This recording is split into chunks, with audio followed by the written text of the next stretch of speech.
Be unafraid of shadows dark, and to their whispers do not hark.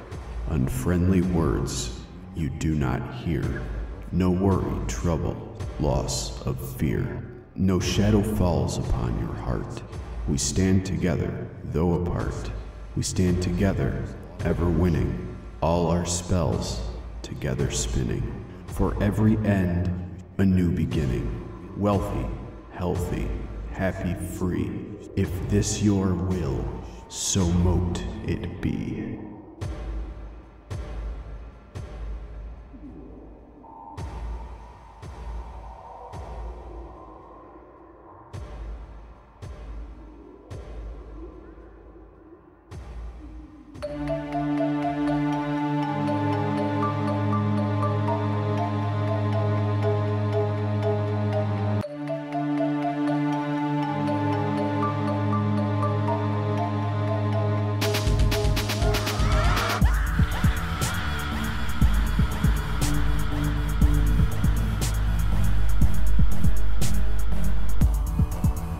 Welcome to the Whatcast, except this is a very spooktacular version of that show because it's actually for real Halloween. Longtime listeners will know we do a Halloween episode every year, and this is the first time I think we've got to release it on Halloween, so that's pretty awesome. I think we released it on Halloween before. Did we? We had to. Well, then scratch that.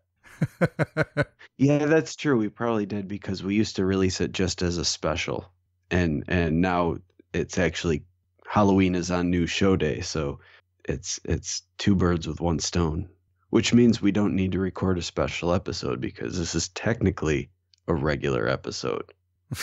So good for us. Yes. What are you going to do with your free time, Mike? I'm going to build a fucking ark and start loading up some animals in anticipation of a great flood. I'm pretty far from any ocean coast though, so chances are it's just going to be a really big lawn ornament with a bunch of cows mooing in it. Well, good luck to you. Thank you. Chances are I'll probably just use the couple hours that we typically spend recording the show, and I'll nail two pieces of wood together and be like, nah, I'm good.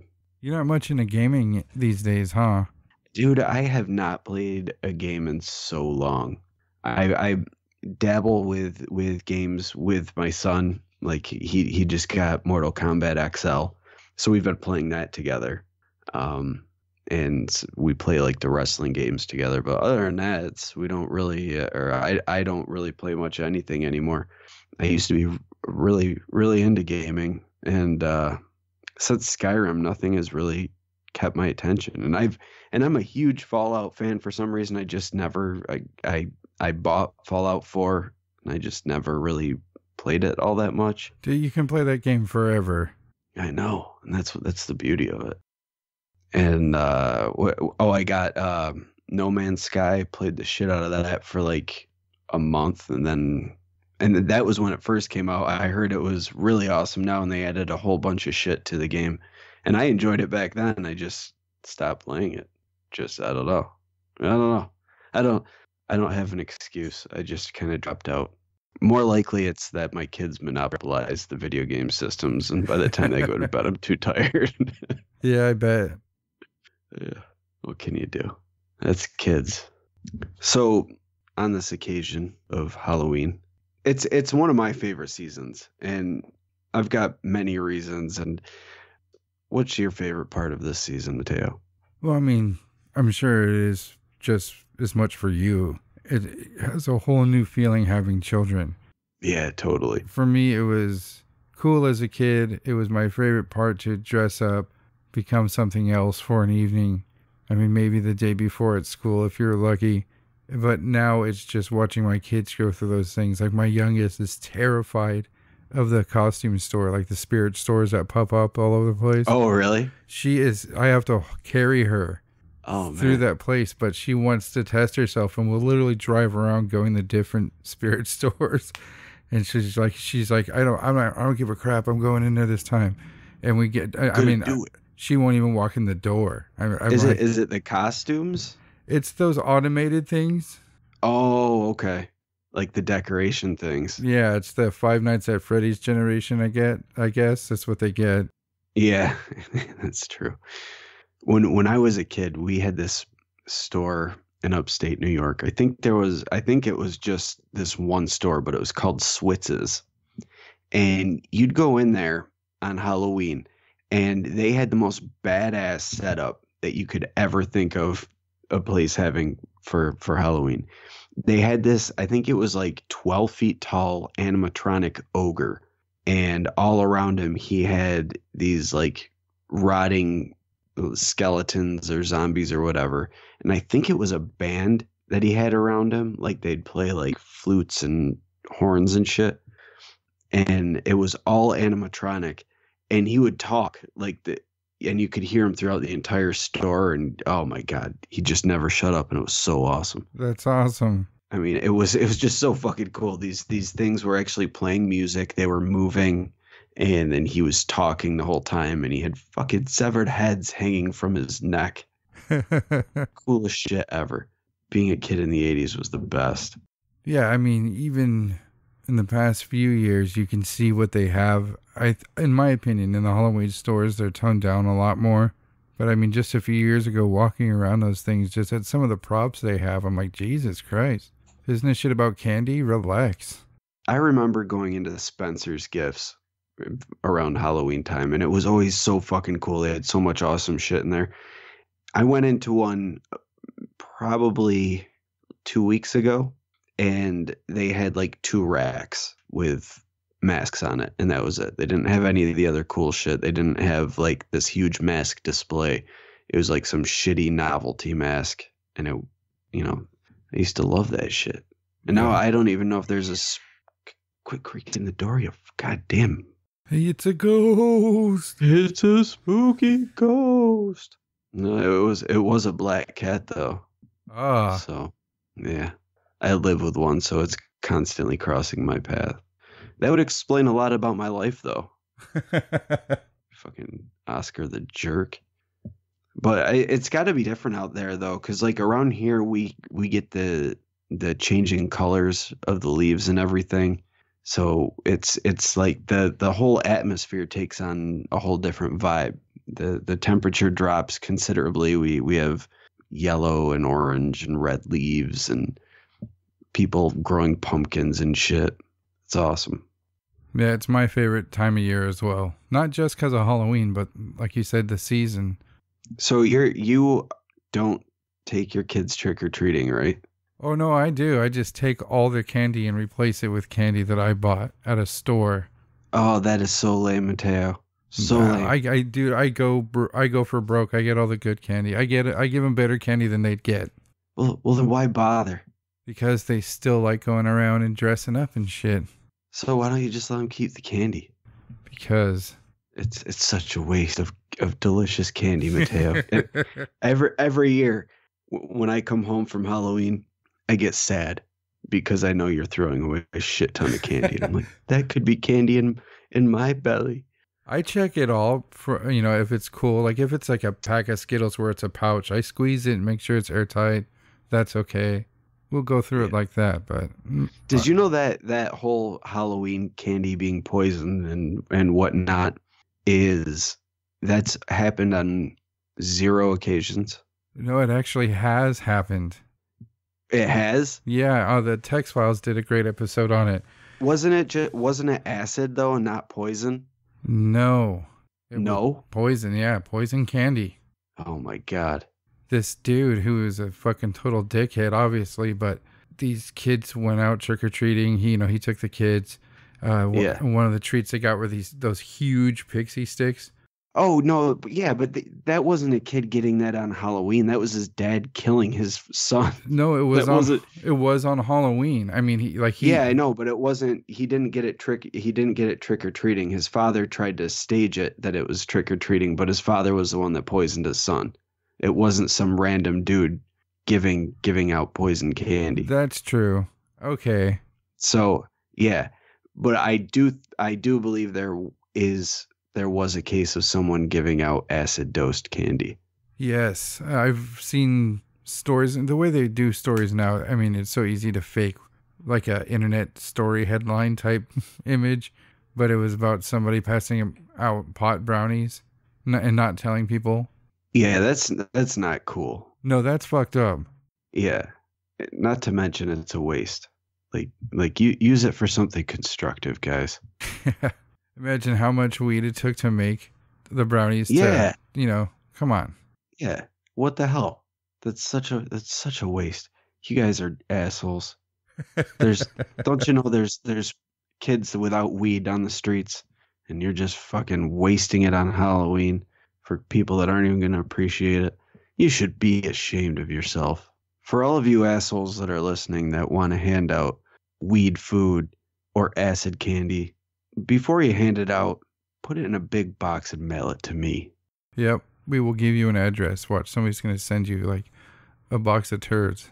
I will send you a picture of me in a costume with the caption "Trick or Treat," and it'll be like it'll be the same. If you want me to send it over Twitter, I'll send it over Twitter. That way you can get instant gratification. Give me your phone number. I'll text it to you. I don't care. Just send me that box of awesome. Give it to me. Do you have a sweet tooth like year round? Or is it just because it's Halloween you're going to fucking chow down? No. Oh, no. I love candy. I've toned down a bit since I was younger, but I still fucking love candy, though. So there's a lot of debate on where Halloween comes from or where it started. And you showed me something that what they call, you wouldn't be able to tell by how it's spelled, but it's... No, not at all. I guess it's pronounced Shawween. Samhain. Have you ever walked into a room and found a vampire? No, not the sexy kind, but a foul creature with bony limbs and ashen skin. The kind that snarls as you enter, like a beast about to pounce.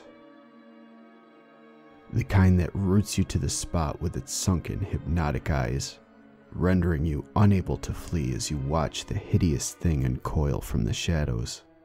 Has your heart started racing, though your legs refuse to? Have you felt time slow as the creature crosses the room in the darkness of a blink? Have you shuddered with fear when it places one clawed hand atop your head and another under your chin so it can tilt you, exposing your neck? Have you squirmed as its rough, dry tongue slides down your cheek, over your jaw, to your throat, in slithering search that's seeking your artery? Have you felt its hot breath releasing a hiss against your skin when it probes your pulse, the flow that leads to your brain? Has its tongue rested there, throbbing slightly as if savoring the moment? Have you then experienced a sinking, sucking blackness as you discover that not all vampires feed on blood? Some feed on memories. Well, have you? Maybe not, but let me rephrase the question. Have you ever walked into a room and suddenly forgotten why you came in?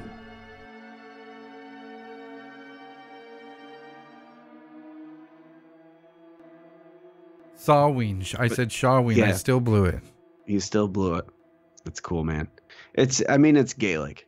There's a lot of weird pronunciations in Gaelic words. So I don't know. I don't know the way it works. I'm descended from that stock, but I have no clue what's up with that. But Samhain, that's what it's called. And I mean, what's really weird is that like a lot of other countries don't go all out for Halloween like we do over in America.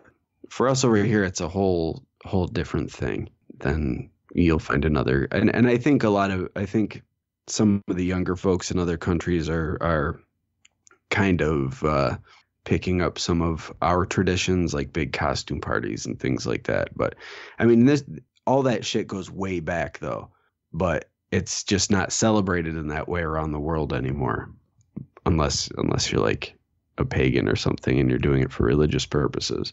But traditionally, it was a festival that was celebrated from sundown on October 31st through till sundown on November 1st.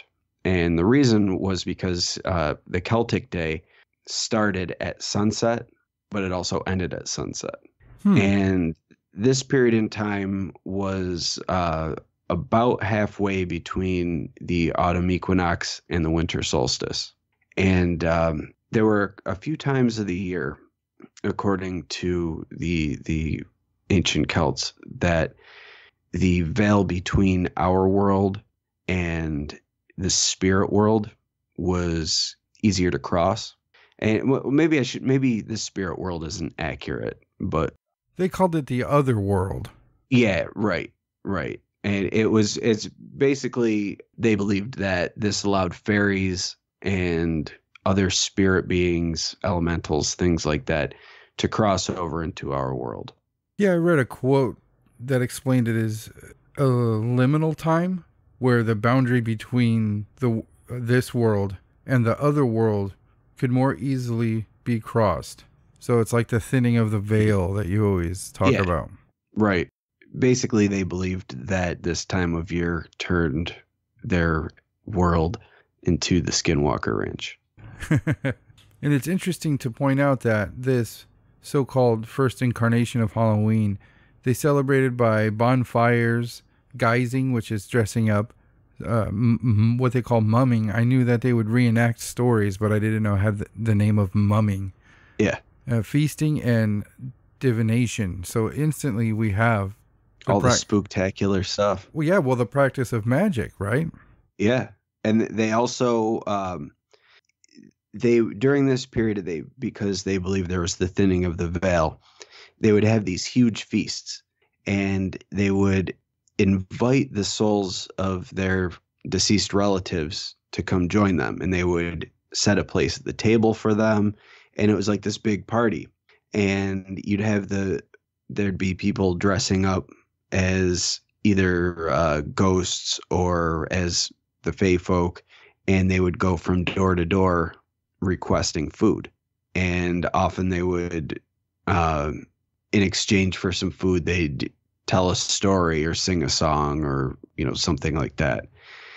And they also had, they incorporated these games into the festival that usually involved apples. And another thing that we do is bobbing for apples around Halloween time. So it's weird that all these traditions have carried over despite Christianity taking over everything.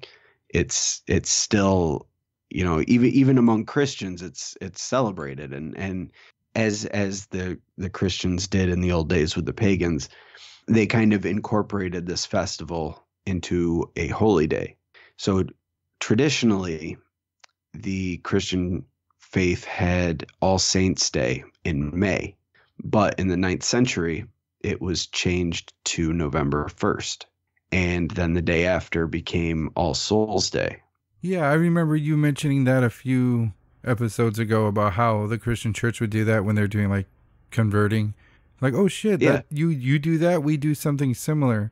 And I was going to ask you, was there ever a time to where the Christians were like, no, that's just an evil holiday, fuck you? Well, I'm sure a lot of the lesser known ones were phased out, but in the pagan world, the solstice and the equinox were the most celebrated times of the year, and Christianity stepped in, and with the winter and summer solstice, or I'm sorry, the winter solstice was incorporated into Christmas. So we talked about that and the Saturnalia festival and all that was all the traditions of that were incorporated into the holiday of Christmas. Mm-hmm. And it was put around the period of time of the solstice because it was already being celebrated by pagans at that point in time. So a lot of the traditions carried over, and even the time frame stayed the same so that pagans would be more easily converted. And then you've got spring, the spring festival, which is Easter. And it's kind of weird. Easter is on a different day every year. And it's always on a Sunday, but it's a different day every year. And it's because of the moon. Like it follows the moon, and it's all based on the moon, which is also pagan tradition right there. So we're seeing all these compromises. Yeah, and that's always been the thing. It's just once it became the Holy Roman Empire, then they had to start really thinking about converting all these goddamn pagans. You know, you can't have pagans in the Holy Roman Empire. This is the fucking Holy Roman Empire. You know, that everybody's got to be holy and shit. So what better way to convert them than to kind of alter your religion to incorporate their traditions? And then it gives, you know, then they can say, yeah, we're Christian and they're part of the Christian faith, but they're not committing sacrilege by celebrating their festivals because it's already part of the Christian faith. How pissed off do you think a Celtic pagan would be if they saw how we celebrated Halloween today? I don't think they'd be that pissed off at all. Me neither. I think because the traditions are still pretty much the same. Maybe the whole feast thing is not really adhered to anymore, and the belief in spirits and everything is mocked. I think that would probably be the most frustrating for them, would be just seeing how it's not considered something that's real anymore. It's fairy tales and ghost stories. And so they were doing all these things to welcome the spirits of their families and to protect themselves from troublesome spirits or fairies that are trying to trick them. And now we're just doing it for a thing to do with our kids, to send them around the neighborhood and collect candy from strangers and dress up and all that stuff. But the traditions, for the most part, are still the same. It's just the belief isn't there anymore. Halloween's always been a little bit strange because even when you're out and about with other people on Halloween, there's like a connection more with people, like on certain holidays, like let's just say with, you know, Christians on Christmas. Everyone's a little bit nicer. That's not the case on Halloween. I don't think everyone's nicer because it's Halloween. Maybe it's become too much of just like a party holiday, I guess.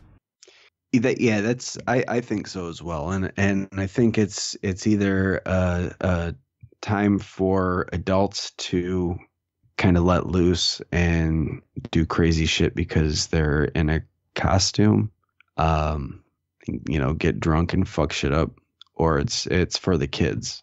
It's not a family holiday anymore where the spirits of the deceased are to be welcomed in, and you know, it's a lot different, and it's more about the scares now. And I think that's one of the major changes, the scare aspect. You know, I mean, it's when you think about it in traditional like the traditional beliefs and everything, it really wasn't scary. It was just a time to, you know, the veil was thin, so watch out. But it wasn't, you know, they weren't setting up spook houses and doing all sorts of shit to scare the kids and things like that. It was, you know, it was a fun time. It was fun and games and eating and dressing up and running around and just having a blast and trying to seek out the ghosts of your fucking dead Uncle Paul. Dude, just imagine all the like 16th century Quaker hardcore Christians that were just like boarding up their windows and shit. That Halloween night was like a terrible, horrifying experience for them. And it's just like, you goddamn pagans, get off my yard. No, but I mean, seriously, back then, like the people, just like that movie The Witch, you know, those people, I mean, being able to believe in something like that, and just how hardcore they were into their religion. If this is a night where evil shit can come, there's got to have been a group of people who were extra fearful that night for the spirit aspect. I don't think they were fearful at the time. I think because of their belief system, I think that was part of their reality. You know, it's I think so long as you were careful and you adhered to the tradition, that you'd be okay. I can see that. Yeah, I can see it too, Mateo. But it's like, so look at it this way. If you are raised as a Christian, then you are raised with the Bible and you're taught about angels and the devil and demons and all the crazy shit that goes on in the Bible. But it's part of your religion. So it's not scary so long as you follow God's will, you'll be fine. I don't know. I mean, being a younger kid and a kid that went to church and experiencing some of the things I've experienced, it still scared me. It wasn't like, oh, well, I go to church and I'm protected, you know, at that moment. Yeah, but you were dealing with like weird haunting things, which is different than religious beliefs. Even just the fear of something like that happening again, the religion wasn't much of a comfort. Yeah, but I'm not saying like it would be a comfort, but that was like part of their religious beliefs. Ghosts and shit aren't part of the Catholic belief system traditionally, officially, I should say. Demons all day, but ghosts and things like that, it's not part of the thing. So don't they say something about a ghost when they do the cross symbol up and down? And the Holy Ghost. A ghost right there. But it's an aspect of God, so it doesn't count. Okay. It's not an undead vengeful spirit back from the grave to fuck you up. I don't mean any disrespect. I'm authentically curious. I don't know much of anything. Well, read a goddamn book, Mateo. But I like scary movies anyway. Halloween. Yeah. Nemesis by H.P. Lovecraft. Through the ghoul-guarded gateways of slumber, past the wan-mooned abysses of night, I have lived o'er my lives without number. I have sounded all things with my sight, and I struggle and I shriek ere the daybreak, being driven to madness with fright. I have whirled with the earth at the dawning, when the sky was a vaporous flame. I have seen the dark universe yawning, where the black planets roll without aim, where they roll in their horror unheeded, without knowledge or leisure or name. I had drifted o'er seas without ending, under sinister, great clouded skies, that the many-forked lightning is rending, that resound with hysterical cries, with the moans of invisible demons, that out of the green waters rise. I have plunged like a deer through the arches of the hoary primordial grove, where the oaks feel the presence that marches, and stalks on where no spirit dares rove, and I flee from a thing that surrounds me, and leers through the dead branches above. I have stumbled by cave-ridden mountains that rise barren and bleak from the plain. I have drunk of the fog-fetid fountains that ooze down to the marsh and the main. And in the hot, cursed tarns I have seen things I care not to gaze on again. I have scanned the vast ivory-clad palace. I have trod its untenanted hall, where the moon rising up from the valleys shows the tapestried things on the wall. Strange figures discordantly woven that I cannot endure to recall. I have peered from the casements in wonder at the moldering meadows around, at the many-roofed village laid under the curse of a grey-girdled ground. And from the rows of the white-earned carven marble, I listen intently for sound. I have haunted the tombs of the ages. I have flown on the pinions of fear, where the smoke-belching Erebus rages, and the jokels loom slow-clad and drear, and in the realms where the sun of the desert consumes what it never can cheer. I was old when the pharaohs first mounted the jewel-decked throne by the Nile. I was old in those epochs uncounted, when I, and I only, was vile, and man, yet untainted and happy, dwelt in bliss on the far Arctic isle. Oh, great was the sin of my spirit, and great is the reach of its doom. Not the pity of heaven can cheer it, nor can respite be found in the tomb. Down the infinite eons come beating the wings of unmerciful gloom. Through the ghoul-guarded gateways of slumber, past the wan-mooned abysses of night, I have lived o'er my lives without number. I have sounded all things with my sight, and I struggle and shriek ere the daybreak, being driven to madness with fright.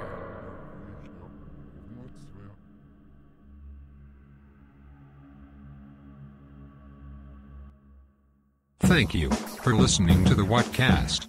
You can find us on Twitter, Instagram, Facebook, iTunes, and YouTube. Enjoy the podcast. Get yourself a Whatcast t-shirt or a sticker pack. Who was that dude on that one episode? Try the links in Homie's page. All this and more can be found at www.thewhatcasters.com. Thanks again for listening and have a great week.